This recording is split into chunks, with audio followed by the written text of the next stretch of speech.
রহমতের নবীজি খেজুরের বাগানের পাশ দিয়ে নবীজি হেঁটে যাচ্ছেন মদিনায়। একটা উট দৌড়ায় আসছে। উট এসে আল্লাহর হাবিবের কদম মোবারকের সামনে পড়ে মাথা নিচু করে নবীজির কদমের মধ্যে মুখ লাগায় কাঁদতেছে। উটের জবান খুলে গেল। উট কাঁদে আর বলে, ইয়া রাসূলুল্লাহ, ইয়া হাবিবাল্লাহ, নবী গো, আপনার কদমে আমার আরজি। উট কি জন্য তুমি কাঁদো? বলে, ইয়া রাসূলুল্লাহি, আমাকে শুধু মারে, আঘাত করে, কিন্তু খাদ্য দেয় না, কাজ বেশি বেশি করায়। এমন সময় পিছে পিছে ওই মদিনার সেই উটের মালিক দৌড়ায় আসছে। আল্লাহর নবী বললেন, ও উটের মালিক, তুমি কি উটের মালিক? বলে, হ্যাঁ ইয়া রাসূলুল্লাহ।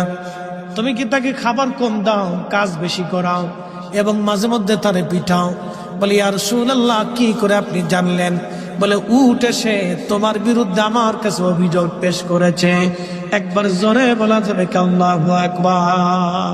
বিশ্ববিখ্যাত আল্লাহর একজন ওলি ছিলেন, তার নাম হযরত মালিক ইবনে দিনার আল ইরাকি আল বসরি রাহমাতুল্লাহ আলাইহি।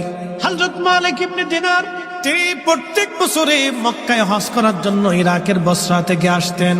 এক বছর তিনি হজে আসলেন, হজ শেষ করলেন।